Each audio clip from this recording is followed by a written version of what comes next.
Well, hello, folks. Happy Easter Monday. Apparently, Easter is Monday, but we celebrate Easter Sunday, unless you're Orthodox and then you wait until May 5th. I really enjoyed once an Orthodox Easter in Patmos, Greece. That was fantastic. Anyway, I was not going to do this on Monday, but recently I've been reading some stuff, as I do, and wanted to point out a few things. So call it a Monday Roundup. In particular, I'm looking at the way certain professionals and experts analyze what's happening in Ukraine and in Gaza.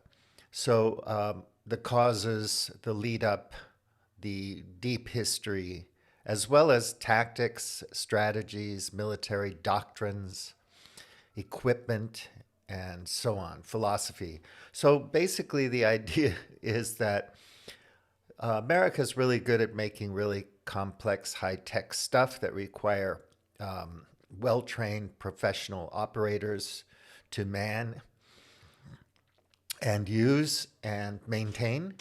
You know, the technical specs are just jaw dropping, and the budgets are unbelievable. Very expensive kit that's difficult to operate. You have to be well trained, and also uh, complex machines that have more uh, areas of failure. So the battery is down, for example, or it takes a while to boot it up. So anyway, a lot of people I know in the West, friends of mine, they're basically hear no evil, see no evil, speak no evil. They just don't want to know about these things because it goes against their ideology, which is primarily driven by American cable television. I think. I mean, I really don't know what they're reading.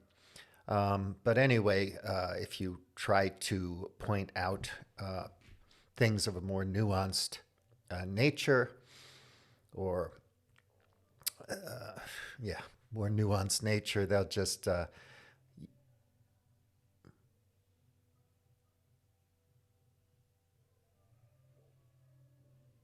right. You get crickets. So they don't want to engage in the conversation. It's similar with the climate denial that we have, and with all of these bizarre intellectual influencers we have on the tubes and the internet who pretend to be experts in virology or epidemiology or whatever and really have no clue what they're talking about, but they're so eloquent and so confident and assertive that their audiences just believe them. And it's similar with Elon Musk trying to get his big, huge, gigantic starship up when his Falcon 9 works perfectly well. Portugal launched a satellite that it made in Portugal with Portuguese people and technology from the California SpaceX Center with a Falcon 9 rocket, which is a nice little simple rocket that works. But Elon wants starships that he can launch 1,000 a year to terraform Mars or whatever. And so it's complex, it's expensive, requires a lot of people, and it fails over and over again. When in 1967, NASA launched a rocket into orbit, a module into orbit using a rocket, and it was a success the first time out. So it's bizarre, but we're committed to this. We're used to fighting weak people in, third world countries with really expensive kit, and we have a lot of advantages. We have the security to operate in those areas. We have more resources, we're better equipped, we have more money, and all that kind of stuff. So we can go into Afghanistan and hang out for 20 years and lose, uh, accomplish nothing. So, what's your purpose? How do you fight? Why are you fighting? What do you want to gain from it, right? So you put a whole bunch of troops right next to China to ramp up hostilities over Taiwan. What's the purpose? What do they think they're going to accomplish by doing that? All the years in Iraq and Syria, what did they accomplish? The failed state of Libya, what was accomplished? What can you be proud of there? Has it improved your life in America or the UK or wherever? You go in, you play around with this fancy kit and the wonderful training and the special operators and the Army, Navy, Air Force, and Marines, and you walk away later having spent $1 trillion and X amount of lives and destabilized everything and say, well, we could call it a win. Just like every time Elon shoots one of his massive, starships up and it just fails. The mission is a failure. They call it a success. And everybody in the States just kind of cheers and thinks it's really great and just can't wait to sign up to be a super fan. Weinstein and people like this, or Sam Harris's Moral Landscape, which is basically the way I value things. I'm not talking about relativity, moral relativism or something like that. I'm saying my particular set of values, I can prove somehow, just like you can prove God exists, are scientifically universal and, create flourishing or whatever it is. And nothing else, no other possible configuration of values can lead to it.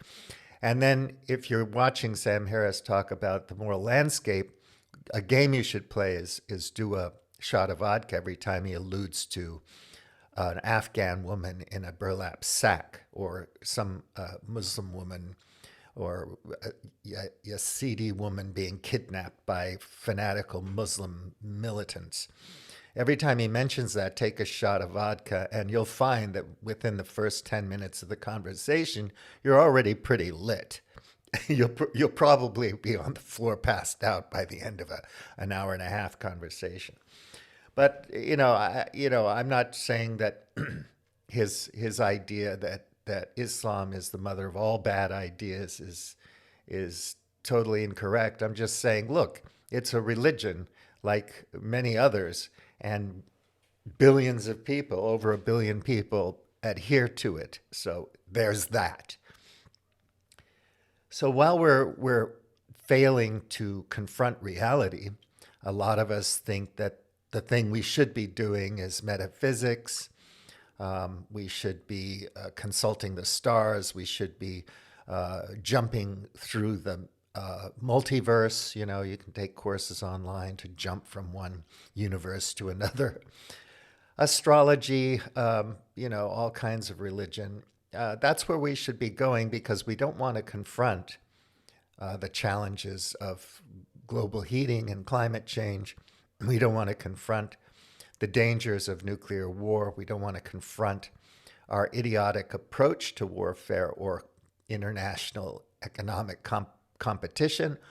We don't want to confront our use of natural resources and resources on the earth, whether it be metals or tomatoes, potatoes.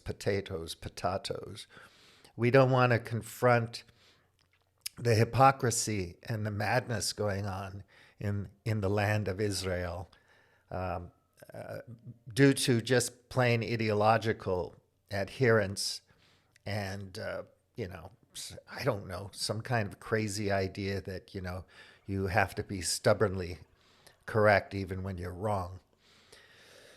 Anyway, I'm going to go through a couple of things real quick to show you and suggest that you look at them if you want to understand things on a deeper level. Now, you can always ignore it and go back to Rachel Maddow if you want to, if that makes you feel good. That's fine. But, people open their mouths all the time, all over the place, and they don't know what they're talking about. I'm not saying I do. I'm just pointing you towards some information that I think would be helpful in rounding out your understanding of things. Okay, here we go. So here we are.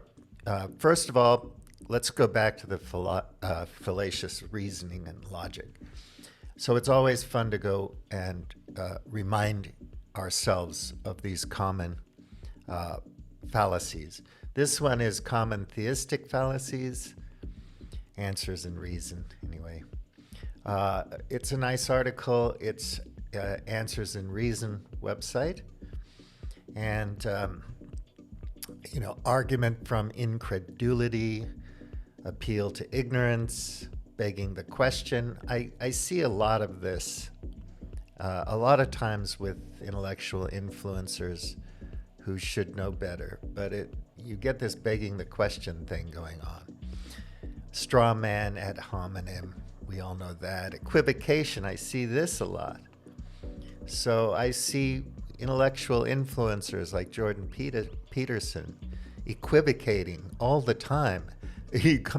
Some guy comes back with a point relating to what he's saying, and he equivocates. Correlation equals causation. This everybody should know. Fine tuning, the watchmaker, association fallacy, argument from authority. This is another one. Everybody falls prey to these things. Everybody. Ad populum. It's popular, therefore it has to be real. Circular reasoning is also something that all these really smart intellectual influencers are not immune from. It's unbelievable. So argument from ignorance, that's another one. False dilemma, false premise, God of the gaps, moving the goalposts. This is another one you see all the time. Slippery slope, yeah, we are all guilty of that one. Cherry picking, yes, me too, I'm guilty. No true Scotsman is fun. Shifting the burden of proof, anecdotal evidence. So this is a fun website. It's Answers in Reason, and yeah, theistic fallacies. So check that out. It's pretty interesting. So what next? Let's see what we got here. Oh yeah. So I like Patrick Lawrence, as you know. So he's talking about the decline of the West. I see it also all the time. I don't think my Western friends do much because they don't want to see it. But we're doing a lot of things that are not going to make us, give us the moral high ground anymore. So anyhow, let's see here. Make the font a little bit bigger for y'all. I'm not going to go through this all, but I just want you to know. Patrick Lawrence, and I think he put this in SharePost.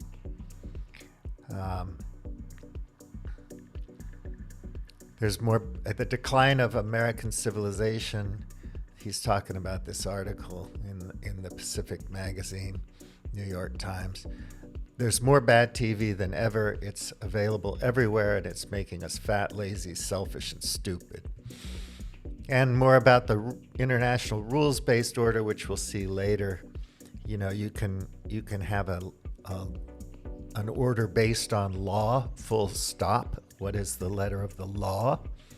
And we can discuss how we create law internationally, or you can talk about it in your own nation or state or whatever. So the rules-based order is a joke.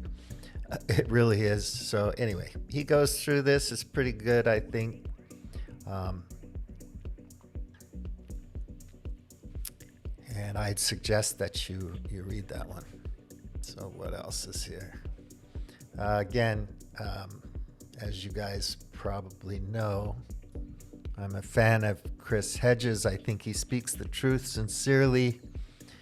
I don't think he's engaging in hyperbole. He sees things, he points them out. It's our job to think about them and see if we should pay attention and perhaps even do something about it. So this one's about Gaza And again, it has a historical perspective, which we don't tend to like, most of us. It's a good article. I'd recommend it. I'm not going to go through it all, but he addresses a lot of key issues here. And notice all of the references, hyperlinks, okay, to all kinds of different providers, think tanks, government, other journalistic institutions, and so on. You can run all this down and see what you think about it, fact or fiction. You can do your own checking. It's not that hard. The hyperlinks are there. I always appreciate it when authors do this because it helps me to look for sources of information and then to check and see if sources of information are people I think I can trust. So I'll just read the last the last paragraph. So he says, the world outside of the industrialized fortress in the global north is actually aware that the fate of the Palestinians is their fate. As climate change imperils survival, as resources become scarce, as migration becomes an imperative for millions, as agricultural yields decline, as coastal areas are flooded, as droughts and wildfires proliferate, as states fail, as armed resistance movements rise to battle their oppressors along with their proxies, genocide will not be an anomaly. It will be the norm. The earth's vulnerable and poor, those Frantz Fanon called the wretched of the earth, will be the next Palestinians. So yeah, and I would also say, and this bothers people a lot, no one's immune from any of this. I mean, if you think you're rich and in your fortress in New Zealand or something, and you have your private security force, it's not going to protect you from all the things that are happening. And you say, well, we won't have nuclear war. We're not going to have any problems like that, Stephen, relax, But it is a possibility, and it becomes more highly probable as things break down. So even the wealthy people, Bill Gates can own all the land in America. It's not going to save his land from drought and flood and the depletion of topsoil and all the other things that threaten agriculture. And also housing. It's like, oh, these people are on drugs and they're homeless. Well, we don't think about housing. So there's another episode of Citations Needed that's pretty good. I'd suggest you look at that. So The Earth Transformed is a book I'm almost finished reading. Again, it's one of these deep time books that talks about the history of everything, and it kind of adds to the history how climate has impacted various civilizations and regions of the world over deep time.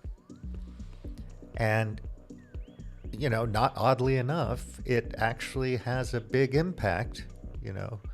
Whether you can feed the people, you might have a revolution if the weather changes and you can't feed the people anymore. If you're a king. So it's called The Earth Transformed.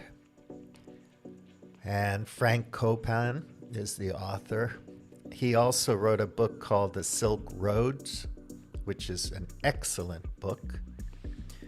And he talked about the Chinese emperor forced out of power by famines caused by extreme weather, as well as an account of how global cooling in the 15th century heralded a period of dislocation, stagnation, hard times, and a brute struggle for survival. If the planet hadn't warmed up when it did, the agricultural revolution that gave rise to cities and empires might never have happened. It's just good to look at things in these perspectives, because it really gives you a finer grain, more focused understanding of current events, where we are right now. And trust me, it's going to affect you. listener, and everybody you know, one way or the other. Some of us will be more fortunate than others because of various circumstances, but all in all, if we don't address certain things, vital things in our world, then we're all going to experience the kickback from it. So you could be a good little Nazi in the 1930s, and later on you're swimming in burning asphalt in 1945. So, as he puts it, reintegrating human and natural history is not just a worthwhile exercise, it is fundamentally important if we are to understand the world around us properly.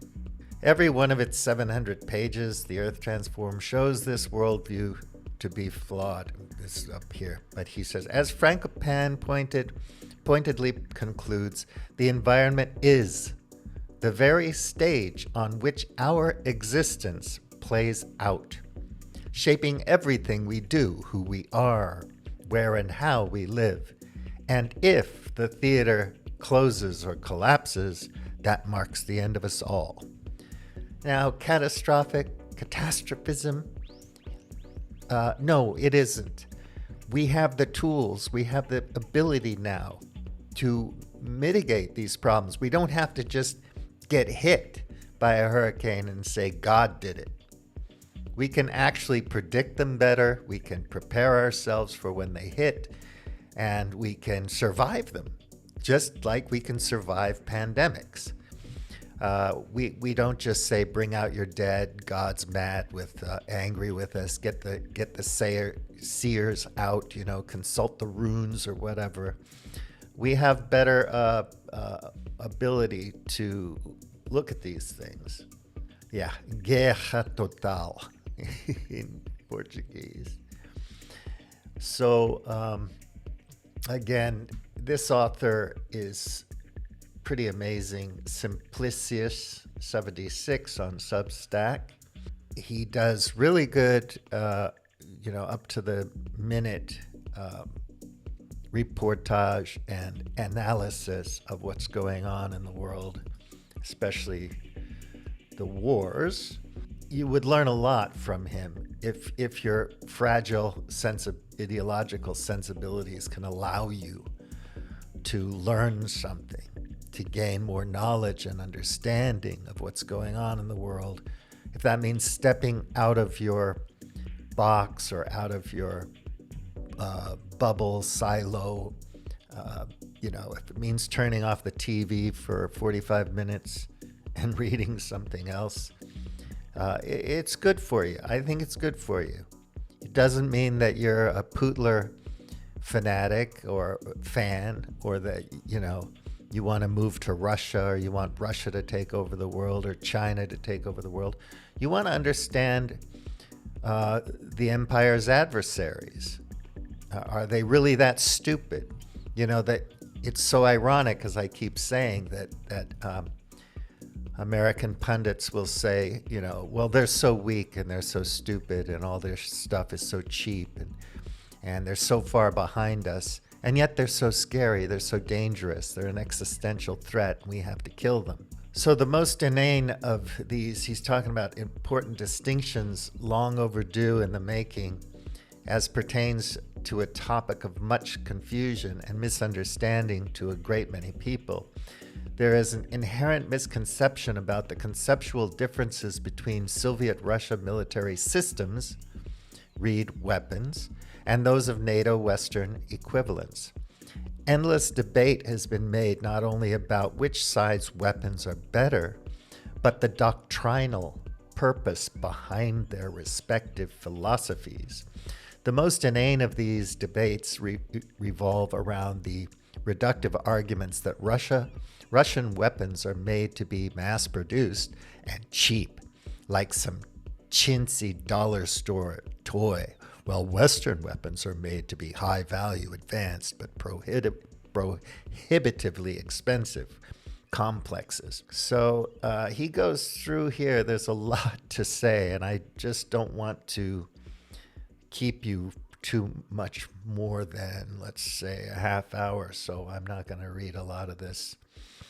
But, he covers it so well. And one of the things that is important to understand is just the difference in the Russian people's perspective on, war and history, which is important. So I've been to Russia, I've been to the monuments and so on, and it infuses their life more than it does America, because America's never really had any existential war. Like, it just hasn't. It helps allies, and it engages in police actions to gain some economic advantage. But the Russian people bear an ancestral, hereditary, ingrained remembrance of World War II, the Great Patriotic War, and the type of existential plight it entailed. There are many things Westerners don't understand about the Russian people. Cue rhapsodies of the great Russian soul, etc. One of them is the sheer religious fervor with which Russians regard the Great Patriot War. So Americans have a religious fervor about hating fellow Americans who don't worship Jesus in the same way, or who don't have the right ethnicity, or haven't lived in America for generations, or are woke, or whatever. But, as far as trying to understand Russian people and what they think about what's going on in their war in Ukraine, and the proxy war against NATO, or NATO's proxy war against Russia, there's just too much good stuff in here. And like I say, I don't want to take you too long. I hope you'll find it and read it. The point is that after many years, centuries, some might argue, of the West's attempts to subdue or outright destroy Russia, and after 2 generational wars in the 20th century that saw a combined 50 to 70 million dead, the entire Russian psyche and collective unconscious are fundamentally attuned towards treating conflict in exclusively existential terms.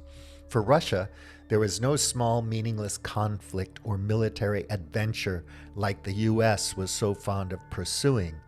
Some might point to Afghanistan, forgetting that it was the Afghan government that actually invited the Soviet military to come and help them against the insurgent Mujahideen. And he points out that in Syria, one of the tactics against Assad was to let the terrorists come in and put pressure on the Assad regime, and Assad invited the Russians to come in and protect him. So there's a difference between, Iraq saying, please get out of our country right now, and we saying, fuck off. Niger says, please leave. We don't want your bases here. And we say, forget about it. Fuck off. We'll stay as long as we want. One is legal, one is not legal. And he's making an argument here that approach is more legalistic, and we have our rules-based order.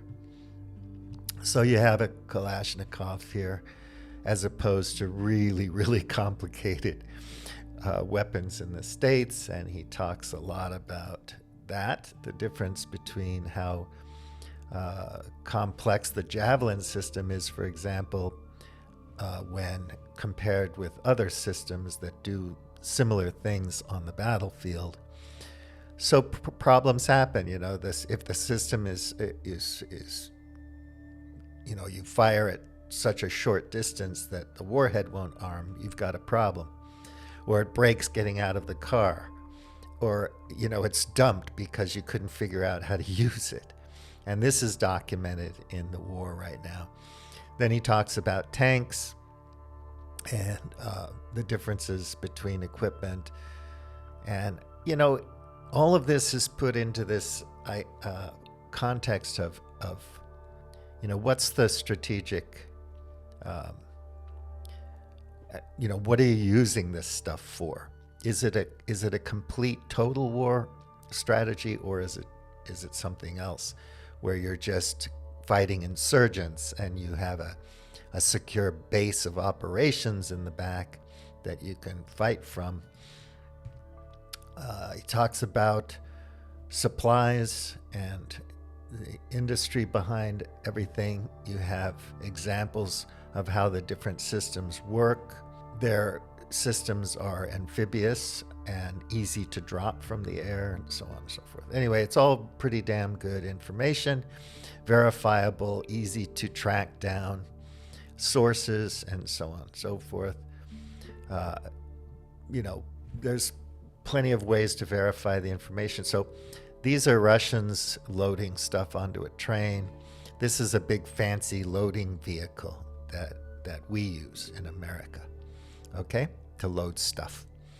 This will get destroyed in war. This too, but which is easier to replace and maintain? These people or this? Also, this needs all the horsepower that the diesel gives it, and these people need some potatoes. But anyhow, he goes into all of that stuff, how the difference between these things, the weapon systems, equipment maintenance, budgets, how much the equipment costs to make, how quick you can make it, how quick you can train people up to use it. The U.S. is just now only waking up to the concept of sustainment as if it never even knew it existed. He talks about how many cruise missiles have been shot by Russia since the beginning of the war, and far outnumbers the number of tomahawks used since a tomahawk was invented, basically. So anyway, I'll just end here because 25 minutes already. That's not to veer into philosophical debate, but rather to point out the certain strain of dark realism embodied in the Russian tradition, which views life at its most unvarnished and habitual, and extends to a commitment to realities on the ground, harsh as they may be. Thus, in the Russian mindset, total war's acknowledgement that an existential conflict against a peer foe would necessarily result in mass death and require systems which can properly function, be picked up quickly, and maintained under such conditions, is not an admission of some caricaturized trope of expendable Russian soldiers, but rather the real politic style understanding of the innate realities of existential style conflicts. So our special operators get to play very seriously war, do war under very different circumstances and with a very different mentality than Russians do. Okay, so another thing that's very good, again, is that book I was referring to earlier. So The Russian Art of War, How the West Led Ukraine to Defeat. So this is from the Postal magazine. And this is just they have the table of contents, and then they have an example of the book here. And it's extremely well researched. The author has a great deal of experience. He's a Swiss military person who has worked within NATO. His name is Colonel Jacques Baud, and he's well known, and you can look him up. And he's an expert, unlike the pundits that you see on TV. And you can learn something about the mentality of your supposed enemy. If Russia's your enemy, and you're going to send your sons and daughters to war, if French people and Belgian people and Romanians or whoever, Polish soldiers are going to go and die in Ukraine, they want to know who they're fighting and what they're up against. And if we're going to send Americans to fight in China over Taiwan for some unknown reason, we better know how Chinese people look at this stuff. China fought against Japan. It fought a bitter civil war during that period between the communists and the nationalists. Tens of millions of people died. It was an existential threat. It was colonized for centuries. They have a different perspective. America's never been colonized, the United States of America. We are colonialists, a nation of colonialist occupiers, people who took the land from native people, from indigenous people. You can debate whether or not that's just normal, real politic, as it were, or just human nature. Of course, conquest has been around since the beginning of time and all that stuff. But anyway, whether it's right or wrong, whether it conforms to Sam Harris's moral landscape or not, whether we include these people or those people and exclude these people and those people for ideological reasons or because they have bad ideas or not. Anyway, it is what it is, and it would help us to remember that the Vietnamese people and the Afghan people fought tooth and nail against a superior or intelligent or powerful enemy, the United States, for years and years, and France before that in Vietnam's case. And they prevailed because they just weren't going to give up. They're used to this shit. And we will complain if the lights go out for 10 minutes. We'll want to commit suicide if we forget our phone or something. There are different kinds of people. We have our sitcoms, our Hogan's Heroes, and they have the Quran, or they have Confucianism or capitalism with Chinese socialist characteristics or whatever. But there's pride there. There's love of country. These people are not stupid people. They're not weak people. They're not dumb people. So I just find it just completely annoying when Westerners treat everybody on the planet like they're idiots because they don't, go to baseball games in Disneyland and buy T-shirts from Amazon every day. We're going to come up against the constraints and of our Club of Rome-esque, limited resources on this planet sooner than later.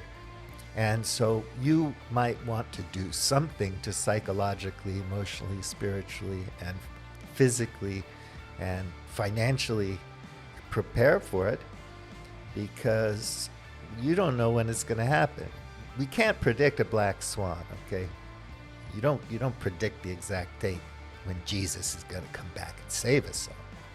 You may have faith that it's going to happen, but this is a higher level of probability when we talk about 2 degrees C or 3 degrees C above the baseline happening. It could happen. And the feedbacks and cascading feedback, they're happening now, and the severity will increase as we move forward if we do nothing.